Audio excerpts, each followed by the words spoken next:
Well, there's a big pressure that we all feel, and that is the pressure to become commoditized. In my book, we call it the commodity monster because it will eat you alive. We have to realize in business that let's not worry about perfect. Let's try some things. Let's come up with some ideas that at first we go, oh, no, we're not going to do that. No, that's stupid. No. Let's try them.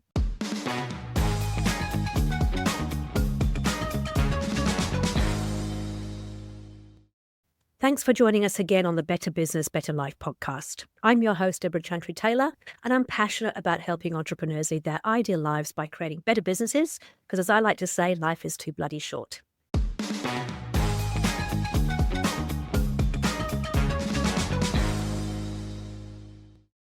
I'm a certified EOS implementer, I'm an FBA-accredited family business advisor, and most importantly, I'm a business owner myself with several business interests, which means all the things I talk about on this podcast with my guests, with my clients, with my experts are very much practical and pragmatic. There's no theory in here at all.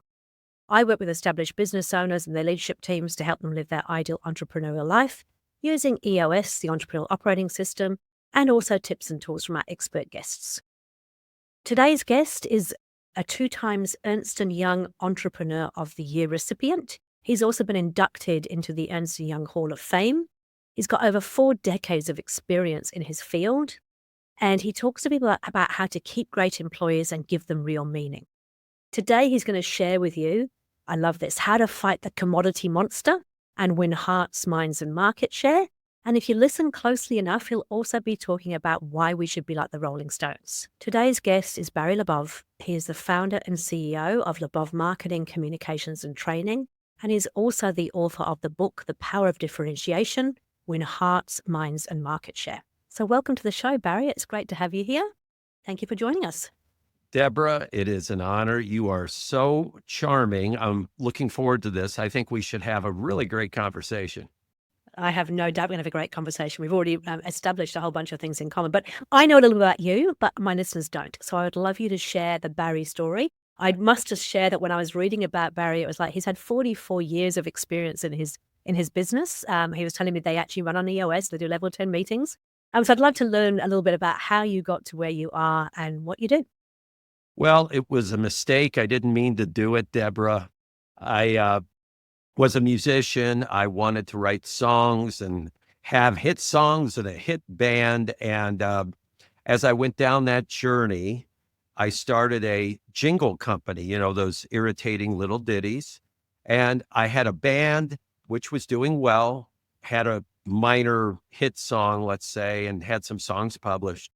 And then one day my father passed away. He was young, 63 years old. I was under 30 years old. And Debra, what happened was I thought, I'm kind of playing both sides here. I'm in a band and I'm also running a little company. I got to realize I don't know how long I'm going to be around. So let's commit to something. So that was a long time ago, but I committed to running a company. And what I've done over these 40 plus years is I've run a company kind of like a rock band, where I look at each person, I try to find out what they do really well and give them a chance to do that. I realize that anybody, no matter what their position, can come up with a really great idea. And every day, one of our core values is jamming, like a jam session. And we are so collaborative. It's really off the wall. We're so collaborative. So what that has brought us is we've been able to win a couple of Entrepreneur of the Year awards. We have wonderful clients that include Macallan Scotch in the UK, Harley Davidson, Audi, Volkswagen, Carrier Heating and Air Conditioning, all that. I could go on and on. Wonderful, wonderful clients. And we focus on one thing, and that is differentiating.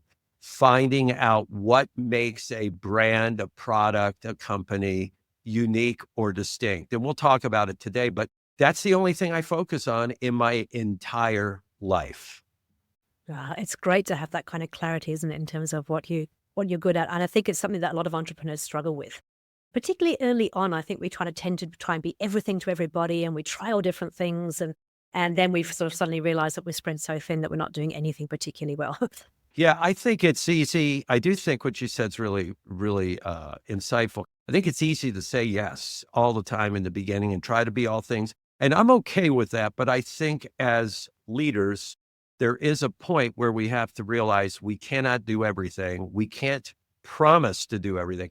But on the opposite side, Deborah, we have to realize there are 1, 2, 3, maybe 4 things we're doing as a company, as a brand, that are really unique and valuable. And you know what? We have to make sure we know what they are, and we have to be able to communicate them. I'm going to use some US terminology, but we talk about the go-to-market strategy, and the thing we talk about is 3 uniques. What are the 3 things that together make you completely unique? Your competitors may have 1 or 2 of them, but actually they are unique things. And people struggle with it because, if they're trying to be everything to everybody and everything's important, nothing's important, they can't actually understand that. Even established businesses that I work with, and some of the brands you've talked about, they've been around for a long, long, long, long time, but it takes a while for them to get really clear about what makes them really different. Well, there's a big pressure that we all feel, and your clients feel this. Every company feels it to some extent, but a lot of mine do. And that is the pressure to become commoditized. In my book, we call it the commodity monster because it will eat you alive. It will eat you up, and it's your pressure. It's the pressure that you feel that says, okay, let's lower our price. Let's make our product look, taste, smell, be priced like the next product that someone else is making. And what happens is we lose our uniqueness, our differentiation, and we lose the hearts and minds and souls of our employees. I was going to say that one of the things I love when I look at your book was actually the subtitle of it, which is Win Hearts, Minds, and Market Share, because that is the distinct opposite of the commodity monster, as you called it, in terms of being really clear. But it has additional benefits beyond just the customer benefits, right? When you fight this commodity monster and you discover, you don't try to create a brand new uniqueness, you discover what you're doing that is distinct and you capitalize on it, you name it. We might say we do this and that because, well, that's just what our company does. No, we have to name it because those of us who have children don't have child 1, 2, and 3. We have children with names, and we tell people why we named those kids that. And then we tell you all about our kid, right? Same thing about your unique differentiators, your 2, 3, or 4 things. They should have a name. You should explain why you named them that, and you should tell all about them. But then what's really, really great, Deborah, is before you launch that to the world, you launch it to the most important people, your employees, the people who design it, sell it, market it, fix it, service it, whatever they do. You've got to give them a sense of significance. They've got to feel like, wait a minute, we're doing something special here. And once you do that, you mentioned the advantages, Deborah. Once you do that, you have an army that's going to battle for you. You have people who are actually going to do a good job because, hey, we're doing something important, people. And they might just stay a little longer. And oh, by the way, when it comes to your customers, the customers will feel that from your employees. And this is all good news to entrepreneurs and leaders. You can charge a premium for it because you're standing out. Nobody's doing it quite the way you are doing it. Yeah. I think this is particularly important. So I live in New Zealand. I work between New Zealand and Australia. I have a couple of overseas clients as well. But generally, my work is in New Zealand and Australia. And the marketplace over here, they're so driven by price. And I have this fight with clients a lot of the time. It's like, but why do you want to be part of that everything else that everybody else is part of what everybody else is doing? Don't you want to be different? And it's never about price. We don't buy. I shouldn't say never. We very rarely buy on price, do we? We very rarely do. If we buy on price, it's because we don't think any of the products are unique. And that's because somebody or somebodies have succumbed to the commodity monster. They have all turned into a same old, same old. But we've got to realize, unless you are a brand new product that was created somewhere during this podcast, you probably have been around for a year 10 years, 212 years, whatever it is, and you're doing something good and you need to stand up for it. One of our clients, Harley Davidson, is a great example. Over 100 years. All right. And if you talk to the Harley Davidson leadership, they're so smart. They're brilliant people. They're the first to say that their product is not always perfect. There is no perfect product. But what they will also say is that nobody offers what Harley does. So they offer this beautifully designed bike. They offer a sisterhood and brotherhood of owners who embrace you when you buy that brand and you become part of their family. Now, nobody else is going to give you that. And if you value that, you're joining that brotherhood or sisterhood, and you'll pay a little bit of a premium or maybe a lot of a premium because of how great that product is and how wonderful the experience is. I think that's a really valid point. And I have a couple of friends who own Harley Davidsons. I know that it's a little bit like a cult, but in a good way, as in, they feel like they belong and they are so well looked after. If anything goes wrong, they can take the bike back in. They're looked after like a king or a queen, but also that they proudly wear Harley Davidson branded everything. It's like you actually expand your reach by your customers becoming your advocates, the people who are singing from your songbook. Well, many of their customers, their owners, have tattoos on their body parts that say Harley Davidson. So if you've got a tattoo of your brand that's on somebody's body parts, you've done well. But there are no commodities that are tattooed on people. That's so true. Okay, so we've chosen an example which most people listening will say, well, that's easy. Harley Davidson is really unique. Can you give me another example of maybe a product or a service where it didn't appear quite so unique in the beginning until you delved deeper to find out what was really behind it? Sure. We work with a copper processing company. Okay, so that's not exciting to most people. When we first started to talk to them, they said, look, their reputation was they were the cheapest product. They were commoditized. In fact, their customers just used to call them the cheap copper guys. I mean, that's what their nickname was. Hey, the cheap copper guys. Well, what we learned was they had a number of great differentiators, but they had one that was extraordinary, and that was their copper was made from recycled or reclaimed materials. Okay, what does that mean? Well, it means it's very sustainable. It's earth friendly. Yet they were not charging a premium. They were charging less. And in this world, if you have a sustainable product versus one that is not, you have an advantage. So they named it. They told the story about it. They celebrated it. And today they are the number one market share in their industry, and they are the number one premium product. As the CEO said to me on a podcast, he said, we've made a lot of money from this, and he deserves to make a lot of money. So that is a product that we don't even know. Like, for instance, those of us watching this on a laptop or on a phone, you probably have copper wire that has been processed by that company inside that phone or that laptop. Okay. So that's a story of a really wonderful company who discovered what they had been doing already, and they capitalized on it. And I think that's the important thing, because I picked that up when you were talking earlier. It's not about trying to invent something. It's about discovering what already exists. And as you said, naming it, telling the story around it, really bringing it to life. It's not about trying to find the next greatest whatever to kind of say, oh, that's what we do. It's about something that already is there.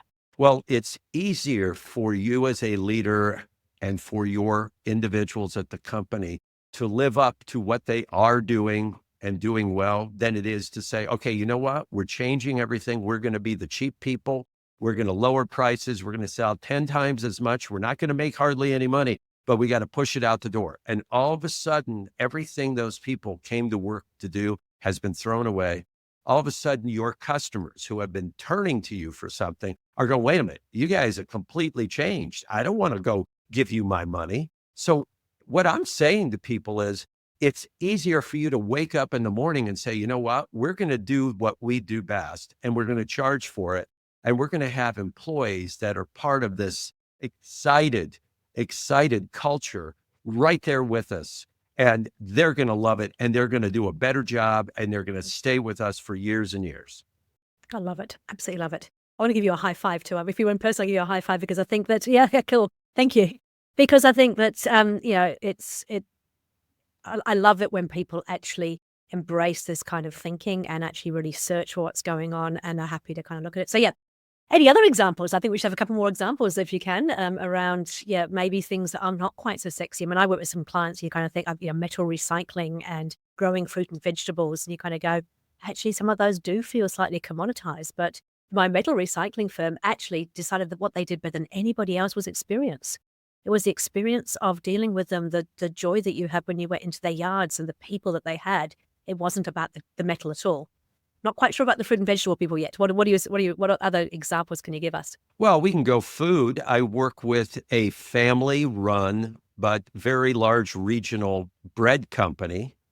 And I was inside one of their facilities and I said, "Hey, what do you do that's unique? You've been around 120 years." And they go, "We do nothing unique." I said, "Okay, well, what's at least a little different?" They go, "We do nothing different. We're no better than anyone else. There's nothing special about us." I went, "Okay, this is not going the way we want." I said, "Let me ask a different question. Is there anything you do, any ingredient you have that you spend more time on or pay more money for than your competitors do?" And the CFO said, "Oh, yeah, we have this grain that we ship in from Northwestern United States. It's much more expensive than the grain we could get right here. But, we put it in our bread and it makes our bread taste very, very nice, very sweet and smooth. It's not a harsh tasting grain." I said, "Okay, and you pay more money for this?" They go, "Yes, because we want our bread to taste that way." I said, "Okay, what do you call that grain?" And they said, "We just say it's grain."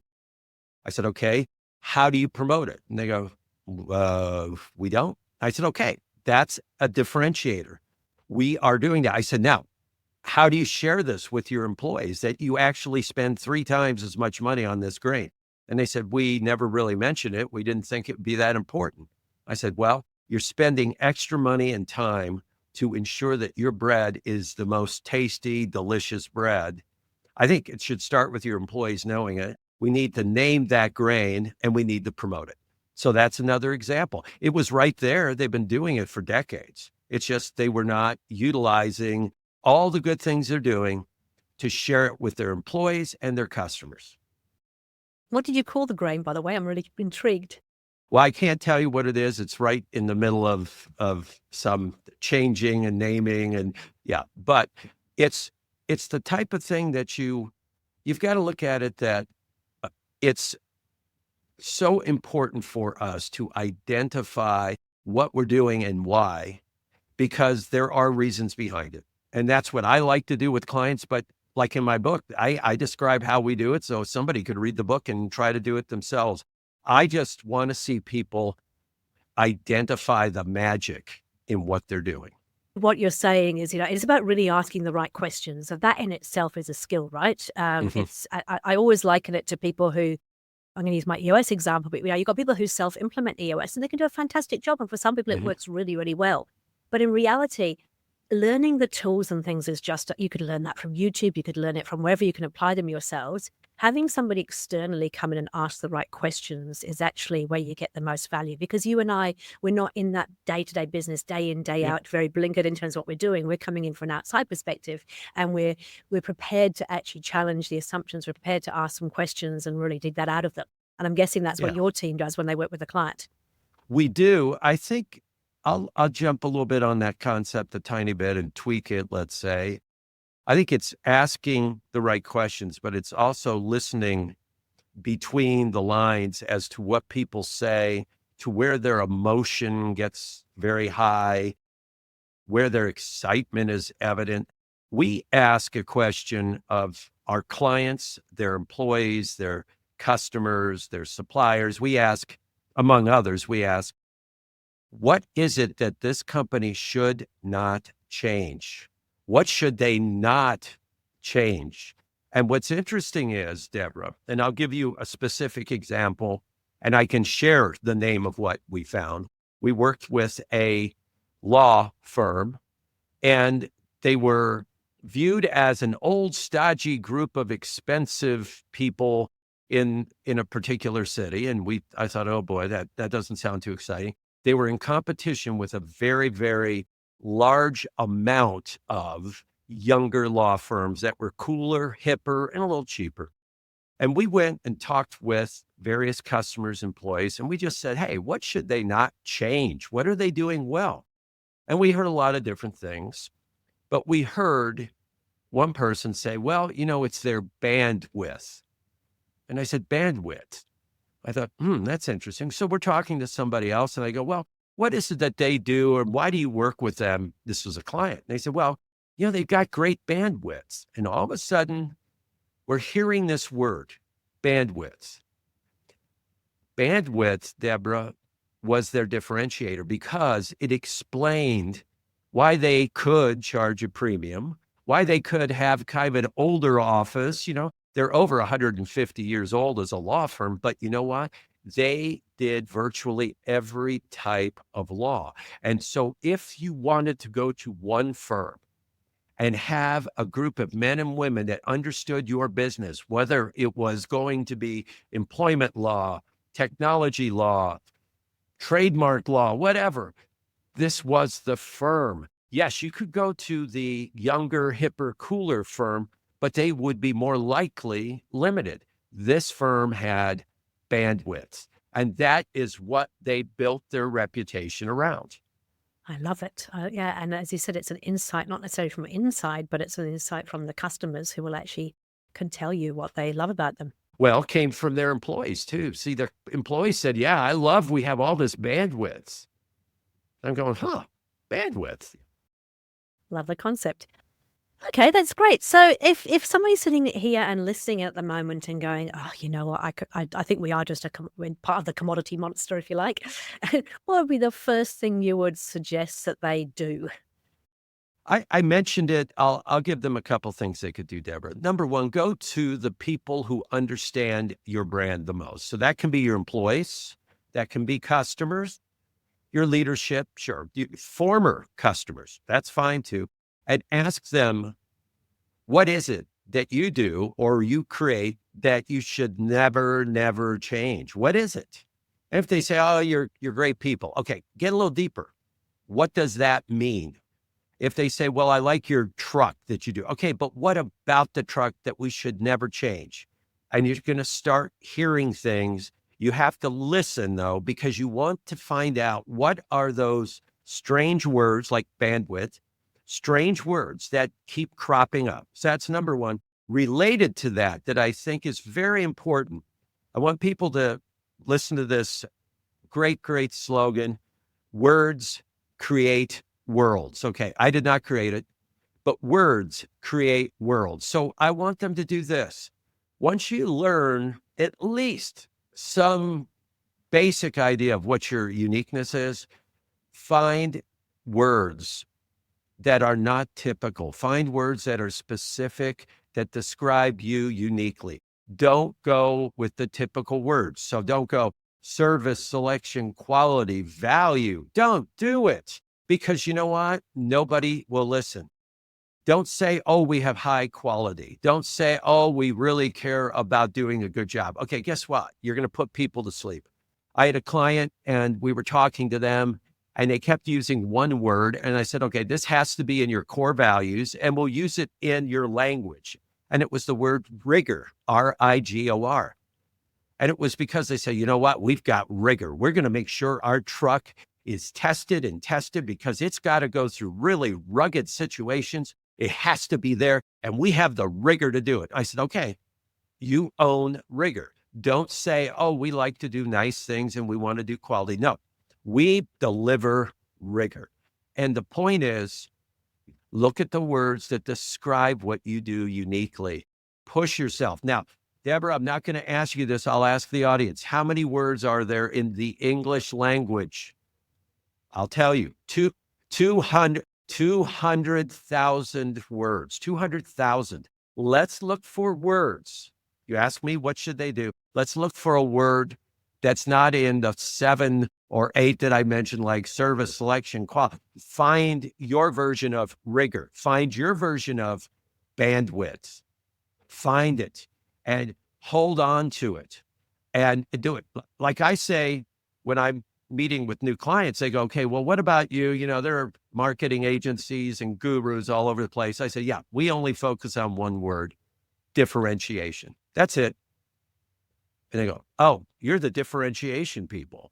And I go, yeah, it's 6 syllables, 15 letters. It's hard to pronounce, but that's us, differentiation. And I have had, and I want the audience to hear this, I've had prospective customers say to me, yeah, we already know what makes us different. We don't need that. And I go, great. You don't need me. You don't need my company, because we will find and we will help promote and we will help celebrate your differentiation. If you already got it, you don't need us. And my point is, you got to realize it can't be all things to all people, but find those very, very few words that you own, and don't have them be the same words your competitors own, because then it doesn't count. If your competitor has rigor, don't go, well, we got rigor also. You got to come up with your own version, but stand out, identify your magic, take those extra steps to dig in and really honor what you're doing. It certainly is a process, and I suppose there is definite benefits in having an expert involved, because you do know the right questions to ask, you know how to get to those things, but also I suppose in terms of articulating it as well. Because you obviously finely attuned to the language that they're using, you're picking up on the bandwidth or the rigor, which maybe they wouldn't. But then it's also about how you tell that story as well, isn't it? So you've got we've nailed the word, but how do we tell the story, and how do we actually articulate that to our internal people and also to our external people?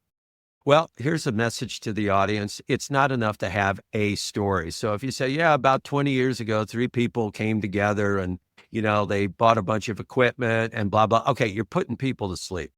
What you have to do is tell the compelling story that shares your differentiation. I'll give an example. I'll do it off the top of my head. Three medical technicians banded together 40 years ago and decided they were going to create an ambulance that would not only be safe for the occupants, but would allow the patient inside to potentially have their life not only protected, but saved. So we came up with technology and medical advancements that are inside our ambulance. And every year we produce an ambulance that will last 10 years. And each one of our ambulances that we produce will save or protect 100,000 lives. Okay. Now, my point is, you go, wow, they care about people. It was formed by people who were medical experts. They are developing something that will protect people and save lives. Now, you tell that story, that's great. It's not, well, we do a pretty good product. We sell it. It's cheap. It's like other people. You know, we're a local company. We're just another ambulance. No, here's why we do it. And so your story has to be interesting. Because I'll work with people, they go, yeah, we need a story. I said, no, you need your story, not a story. Don't give me a story that if you put your competitor's name in the story instead of yours, that it would be just fine. No, this has to be a story your competitor could not tell, because it belongs to you. And again, I think that's the benefit of working with as an expert in this field, is that you can pull that stuff out that most of us can't see, because we sometimes lose it in just the day-to-dayness, and so it becomes the vanilla flavor that everybody kind of tells, or worse still, they try and follow a formula that was somebody else's formula. Well, Debra, you do this. You're a leader in your field. What you do is you help your clients understand things that are right in front of them, but they're not seeing them because they're so close. That's what I do. I work with brilliant engineers and manufacturing geniuses, and I am not going to outthink them on their designs. I'm just going to say, hey, did you know that what you have here is pretty unique? Why don't we do something about it? And they go, well, it's just us being us. And that's what you deal with too. We have to find those unique, genuine aspects of a company. and we have to make sure they hold on to them, they honor them. And that's what my job is. And I believe that's very similar to what you do with your clients. Yeah, absolutely. And I think it's very much about they already have the answers, but they're so close to it that they just don't see it anymore. And I think if you think about expertise, sometimes the things that we just take for granted that I assume the things I know, I assume everybody knows. And then I share something where they go, "Oh my goodness, that's genius." It's like, it's not really. It's just common knowledge, isn't it? It's not common knowledge. And because it's stuff that you've actually learned over a long time. And I suppose with your businesses, similarly, they just think of themselves as great engineers. We're just great engineers, what we do. But what they don't see is the uniqueness, the differentiation that they actually have because they're doing it day in, day out. Right. It's like you're dealing with an artist who painted this beautiful painting, and the artist goes, "Yeah, it's okay. It's nice." And you go, "No, it's the most beautiful painting I've ever seen." And the point is, it's up to us to identify that in our role, because the artist or the engineer or the brilliant person who started the company is really great at doing those things, but not really great at identifying and articulating how to celebrate and honor it. Perfect. Okay, I'm really curious. It's got nothing to do with what we've just been talking about, but I was looking at our notes here and I'd say, musician, do you still do any music by any chance? Because that's a very creative art form, isn't it? It is a great creative art form. I do music. I played music just last night just for fun. I can play by ear, so I can hear a song and I go, okay, and I can go to the piano or guitar and play it. I'm one of those guys. I do. Music is really great. It showed me that, and I'll share this. I hope this is valuable to people. It showed me that perfection is a wasted journey. You don't want to be perfect. So I will share this. I don't know if people realize this, but imagine your favorite song, whatever it is. I grew up the Beatles as an example. So let's say it's the song Something, which is like the number 1, 2, or 3 most recorded song in the world in history. Okay. Well, when Paul McCartney was playing guitar one day, his fingers made a mistake and they moved to the wrong part of the fretboard on the guitar. And he stopped and he looked at it and he goes, "Wait a minute, what is that?" And he goes, that sounds beautiful. It's magic. And he went back and forth and he created the song around it. Okay. Most songs started out as a mistake, something where somebody was playing something and went, "Ooh, what's it? Oh, wait a minute. That's not bad. That's interesting." We have to realize in business, Debra, that let's not worry about perfect. Let's try some things. Let's come up with some ideas that at first we go, "Oh, no, we're not going to do that. No, that's stupid. No. Let's try them." In the United States, and I know you have it in New Zealand, but there's a very popular campaign for Geico insurance. Okay. And it's a little gecko of all things. Okay. It's a gecko. Okay. Well, the people who created that idea came to the leader of Geico and said, "We think this could be a great campaign." The leader was so afraid that the board of directors would be furious with it. He didn't show them the campaign. He just let it go out there because he knew they would hate it. Turns out it turned into one of the most successful ad campaigns in history. But had he shown it to them, it's likely they would have said, "This is stupid. This is a mistake. Don't do it." You got to try things, give things a shot. And that's what I learned in music. It's called jamming. That's what a jam session is. And you get into a jam session with other musicians and you have no idea how it'll turn out. It may be a waste of time, or you could write something that is the best piece of music ever written. You just don't know. So go do it. Yeah, I love it. And it's also about being able to kind of let go a wee bit as well, because as entrepreneurs, we can often be control freaks. And I'm working well at the moment. I won't say it is, but every time anything leaves that business, he has to put his eye over it. He has to make sure it's perfect. And he's hampering the growth of the business because it takes too long and things don't get put out there. And yeah, it really is. Was it perfection? There is a saying, I can't remember what it is now, but it kills you. 80% is often good enough. And as you said, mistakes are often some of the best things that can possibly happen to us. Well, we live in a world that is filled with mistakes, but we don't think about it. So every time your iPhone or your EV, if you own an EV, has an update over the cloud, much of that are mistakes being fixed. They're called fixes by some people, right? But you know what? We're okay with that. And my point is, in your business, why not try it? Why not give it a shot? Why not pilot that? The Rolling Stones, I'll go back into old rock and roll. The Rolling Stones would write songs in their early days, and before they would record them on an album, they would go to the local clubs in London and they would barge in and say, hey, we're the Rolling Stones, we're here. So whatever band was playing would say, hey, it's the Rolling Stones. And the Rolling Stones would get up and play a couple of those songs to see how people received them. And some of those songs that they thought were going to be big hits, Debra, never, ever, ever saw the light of day because they thought, oh, these go over terrible. But some of the songs that they had very little confidence in, like I Can't Get No Satisfaction, oh my gosh, that became one of the greatest hits. You don't know. Pilot them, give it a shot. I love it. Be like the Rolling Stones. Be like the Rolling Stones. Yeah, why not? Okay, cool. Hey, you've already given a huge amount of value so far, and I have no doubt that your book goes into a lot more detail. But if we just had to leave here with 3 things that you'd really encourage people to do, what would those 3 things be? I'll give you 3. One thing is, I talked earlier about this, words. Listen to the words that you use in describing your business. And I want you to never use certain words like just or only or kinda or sorta. Show some respect to your business. Don't say, well, we're a local manufacturer. No. Don't say, well, we're a small look. Don't say we're a family. Well, we're a family. Okay, please. Show respect to your business in the way you talk about it. And don't allow your team to do that.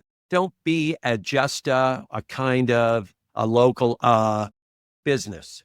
You're not in business for that. I mean, Macallan Scotch has been in business for 200 plus years. I know the people at Macallan, they don't say, we're just another local Scotch whiskey. No, they are the premium Scotch whiskey in the world. All right. So really pay attention to how you describe your business. All right. So that's number 1. We have this thing, the tall poppy syndrome in New Zealand. Americans don't suffer from it. Australians don't suffer from it. New Zealanders, unfortunately, do. And we're always very nervous about sort of putting ourselves out there because somebody will shoot us down. And so you do hear that kind of language a lot in New Zealand where people are nervous of owning who they are and saying to people what they are. How would you encourage them to overcome that? Well, I think there's a difference between saying, I think we're the coolest, greatest, smartest, which I think is garbage, and saying we produce 15 of the top 20 highest ranked such and suches in the United States, New Zealand, and Australia, or we have a process that no other company has to do blank, blank, and blank. That's factual. If you use adjectives and hyperbole, I agree with you. If you're just saying we're really great because it's us, I agree, that's bad. But facts are facts. And I think that if you're doing something, if you've been in business for 212 years, that's a fact. It's not the tall poppy, it is the truth.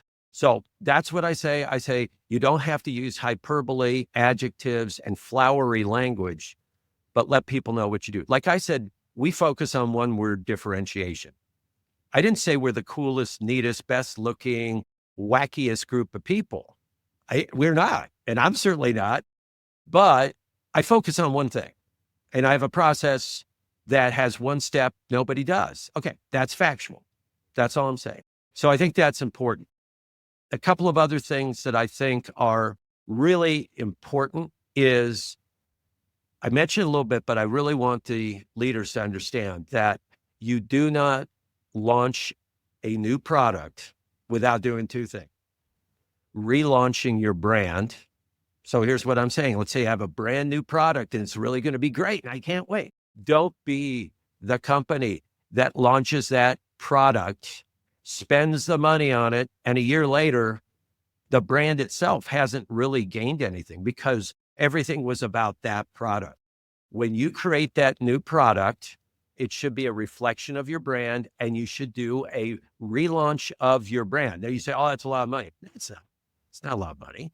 Make sure your brand is part of the message. Our new product features blank, blank, and blank, which is an improvement on ... That's because our brand believes in this, this, and that. So all of a sudden, yes, you're launching that new product, but you're relaunching your brand. So do that. The second thing, which will add up to then 3 things I've given to you when you launch it, is celebrate it. Not just educate your people, celebrate it with your people first. And then anyone who is connected to your business, meaning if you have distributors and dealers, right after you work with the employees and maybe their families and celebrate it, have the dealers and distributors understand, have your suppliers understand what you're doing, share it with them so they feel a sense of ownership. If you do that, it's great. I'll throw a bonus in too. Here's a bonus one. Your experience, your brand experience or your customer experience, okay? Your customers, this is really important, do not distinguish between the experience they get from you and your brand. If they are treated poorly by your sales reps or if you have a distributor, they think poorly of your brand. If it's a car dealer and you go in and let's say, Debra, you're not treated with respect at that car dealer and you wanted to buy that car, you walk out and say, I'm never going to buy that brand. Well, that brand didn't do that. That dealer did. So the brand needs to know, whether it's an in-house salesperson or distributor dealer, we as customers look at that experience as your brand. So make sure you have consistency in your brand. If you're the great, warm, loving brand, then you have to make sure your salespeople and customer people treat customers like that. They have to be treated that way, and that's why it's so important. You don't want to be a commodity because commodities have no personality. So you have a chance with your experience to stand out and have differentiation. So those are some of the things I can suggest. That is absolutely fantastic. It's been a wealth of information here, not just those 3-4 tips, but a whole bunch of stuff we've talked about. I've taken copious amounts of notes here, but I think the biggest thing for me is that we've got to fight the commodity monster. If you really want to realize value for your brand and for your company and also improve the engagement of your internal team and your people, fight the commodity monster. Yeah. Differentiation. Hey, Barry, look, thank you so much. If people do want to find out more, I know you've got your book that is The Power of Differentiation, Win Hearts, Minds, and Market Share. How do they find that? They find it anywhere Simon & Schuster exists, which is all over the world, but you can go right to Amazon, go to your bookstore, look for The Power of Differentiation. My name is LaBov, L-A-B as in boy, O-V as in Victor. So L-A-B-O-V. Now, they can reach out to me, anybody in the audience, and I do get reach outs and I love it. You go to my LinkedIn. I will respond to anybody that says, hey, I heard you on Debra's podcast. I have a question. If it's Debra's podcast, I'm saying, talk to me. So do that. And you can check out my website, barrylabov.com. You'll hear some of my music on there if you want, and some of my other books. And my company's website, LaBov, L-A-B-O-V.com. So a lot of ways to reach out. I'm happy to talk to anybody. I'm happy to help anybody. You're absolutely wonderful. Look, thank you so much for your time. I've really enjoyed it. I look forward to keeping in contact and following your music jamming. Well, I appreciate it. The goal that my company has with our message is we want to inspire 1 million people worldwide, and you're helping us. Great. I'm pleased that we can help with that, and that is a great goal to have. Good luck with that. We'll talk again soon. Thank you. Thank you, Barry.